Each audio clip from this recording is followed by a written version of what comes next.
Hello everyone, welcome back to my channel. I'm Rebecca Keppel. Today's video is another episode of Quick and Easy Cards, and we're going to be focusing on rainbow cards today. Next week's episode of Quick and Easy Cards is going to focus on masculine or guy cards. So be sure to subscribe and hit the bell so you can be notified for that. But for now, let's just jump right into Quick and Easy rainbow cards. If you've seen my video about Waffle Flower's pattern paper release, then you know my favorite pad in the collection is JJ's Rainbows. The Waffle Flower pattern paper pads are actually 5.5 by 8.5, so you can use them to create 5x7s or slimline cards, or you can cut them down into 2A2 sized cards. And JJ's Rainbows specifically is made to coordinate with Waffle Flower panel dies, making it really easy to create the cutest rainbow cards in a snap. Let me show you exactly what I mean. This is the Waffle Flower Fresh Rainbow Panel Die, which I cut out of white cardstock. And here is the Waffle Flower JJ's Rainbows pattern paper pad. You can see there are plenty of designs where you could use the whole sheet to make a larger card, but there are also some designs that you can be cut in half to make 2A2 cards. These rainbow arcs can be used on their own or can be paired with the fresh rainbow panel die to create a quick and easy card. I'm going to use one of the rainbow arcs with a blue background for my card, so I'm going to cut the sheet in half at 4¼ inches. Like I said, these sheets are actually 8.5 inches long and 5.5 inches wide, so you'll get 2 pieces of A2 cardstock. I'm going to use a sentiment from the new Simon Says Stamp Just Miss You stamp set, which is a 6x8 stamp set with tons of heartfelt messages. I put the white die cut from the Fresh Rainbow panel die in my mini Misty, and I line up the sentiment. It's nice that the Fresh Rainbow panel die has a spot perfect for housing a sentiment. I'll stamp the Simon Says Stamp sentiment in Gina K black amalgam ink, and then I'll add some tape runner from Thermweb to the back of the stamped die cut. I like this tape runner a lot because the head of the runner swivels, making it very easy to get around the curves like those rainbow arcs. Then I just adhere it to the pattern paper, just making sure to line it up on the arcs of the rainbow of the pattern paper. All I need to do is add some tape runner to a top folding A2 card base and adhere my card panel on top. This is probably the quickest and easiest rainbow card I've ever made, but the bright colors and the sweet message are perfect for sending to friends and family right now. If you've seen some of my recent videos, you know how much I love distress oxides and ink blending. So let's create the quickest rainbow ink blended background. I'm going to create a simple rainbow blend with Distress Oxide inks, Tim Holtz blending tools, and Canson Bristol Smooth paper. I'm blending on my Waffle Flower water media mat because I find it to be a great surface for ink blending. I'm starting with spun sugar, then wild honey. The wild honey was a little darker than I wanted for my orange, so I'm going to blend it out with the spun sugar above it and then the squeezed lemonade below it. Since I'm working on an A2 panel, I am trying to keep each color to a relatively thin stripe on the card so I can get through the entire rainbow. If I was trying to keep a perfectly even look, I would mask off each area so each section could be measured. But since I'm going for quick and easy here, I'm not going to be concerned about perfectly spaced colors. I used cracked pistachio for my green and tumbled glass for the blue. Rather than circular application, I found that swiping the blending tool back and forth created the look of color stripes that I was going for. I added shaded lilac for the purple color and went back over a few lines to blend them out. I grabbed the large Sending Smiles stamp from Simon Says Stamp Just Miss You stamp set, and I'm stamping it on Nina Solar white cardstock with Gina K amalgam ink inside my mini Misty so I can double stamp if need be. I'll temporarily adhere the coordinating die around the sentiment to cut it out with my Gemini Junior. Next, I'm using foam squares on the back of the die cut sentiment to pop it up. I've cut down my rainbow panel to 4 by 5¼ inches, so when I adhere it with tape runner to an A2 white card base, there's a white margin around the outside of the rainbow, similar to the white margin around the sentiment.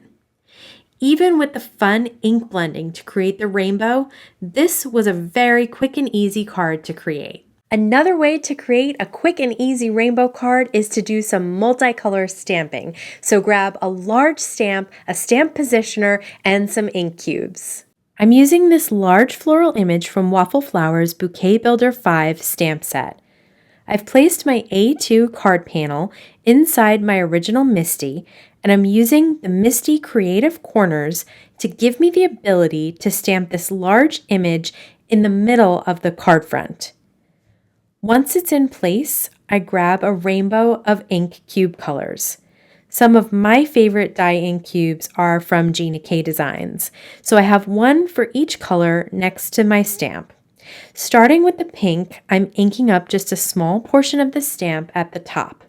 The reason I like to use ink cubes for this technique is that they make it so easy to ink up a small portion of the stamp. I continue to move further down the stamp, inking up a line of the stamp with each color of the rainbow. Once it looks like the whole stamp is covered, I close the Misty door and press down. With such a large stamp, you do have to add some additional pressure to make sure that all of the details are stamped. When I open the door, there are definitely some spots missing, so I'm going to re-ink some areas of the stamp. And when I close the Misty door, you can see I really add some additional pressure to make sure I'm getting those fine details of the flowers stamped. This time when I opened the door, I noticed there were a couple of spots where the line between the colors seemed harsh. To remedy that, I decided to overlap a few of the colors, so I re-ink those areas with one color or the other to create a slightly blended look rather than harsh lines between the colors. This is especially easy to do with the lighter colors like yellow because it doesn't completely cover up the green or the orange. It just creates a blended look between them. Just be sure each time you restamp that you recheck the position of your cardstock to make sure it is fitting snugly into the corners. I'm going to temporarily adhere the matching die with purple tape and run it through my die cut machine. I stamped a little Miss You from the Simon Says Stamp Just Miss You stamp set and trimmed it down with my paper trimmer to create a little sentiment strip. Now I'll add bits of foam tape to the back of the die-cut floral image, remove all the little protective backings, and pop up that floral bouquet on an A2 card panel. I want to pop up the sentiment strip too, but I want the right-hand side to sit on the flowers, so I'm just going to add a foam square to the left-hand side of the sentiment and let the right-hand side just rest on those flowers. All that's left to do is add this panel to an A2 card base with some tape runner. This was a little more involved than the last two cards, but still a relatively simple technique, and I love the way the multicolor stamping creates a pretty rainbow bouquet without any time-consuming coloring. Sometimes techniques like foiling can look super complicated, but if you have a really pretty rainbow foil transfer sheet, you can make a foiled rainbow background in just a few easy steps. For this card, there are a few specific products that you might need to recreate it. My favorite rainbow foil is Thermoweb's Rainbow Shattered Glass, which is printed in this beautiful rainbow holographic look. I'm also going to be using Thermoweb's double-sided foam adhesive sheets, which I'm going to trim down slightly larger than the Waffle Flower Hearts panel die, and then I'm going to run that through my die cut machine. I do have to pop out the hearts, but you can save them for some foiled embellishments in a future project. Next, I peel off the bottom protective layer of the die-cut foam sheet and place it down onto an A2 piece of white cardstock. I went with white cardstock to really let the rainbow foil be the star of the show here.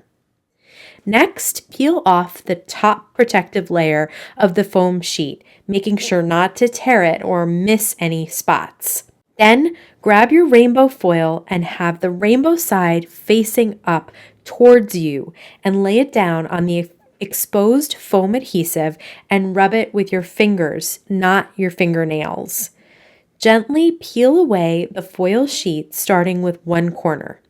If you've missed any spots, simply lay the foil back down and rub with your finger again until the foil color is completely transferred. Next, I'm going to cut the Simon Says Stamp Sending Smiles die cut out of white foam, which I'm going to back with Thermoweb's Easy Cut Thin Adhesive Sheets. Since the letters of the die are so skinny, I don't want to mess around with liquid adhesive. I placed the piece of white fun foam onto the Easy Cut adhesive sheet and cut around it so you can save the rest of the adhesive sheet for a future project.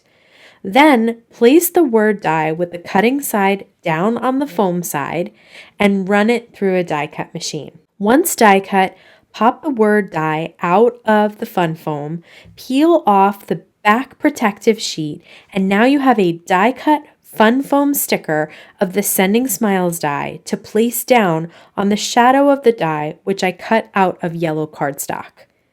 The Sending Smile word die also cuts out a tiny heart, which can fit right inside the G or can be used as an embellishment.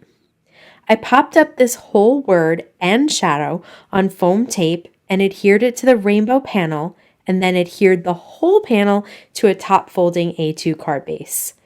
Honestly, the only time-consuming part of this card was popping out the word die and the hearts from the die cut background. Everything else was super fast and so easy. I love rainbows and I love quick and easy cards, so this was a lot of fun for me. If you enjoyed this video, please do give it a thumbs up. If you want to be sure to catch next week's episode of Quick and Easy Cards, don't forget to subscribe and hit the bell to be notified the next time I have a new video available. As always, I want to thank you so much for spending time with me. Please stay safe, stay healthy, and I'll see you again soon. Next week's Quick and Easy episode of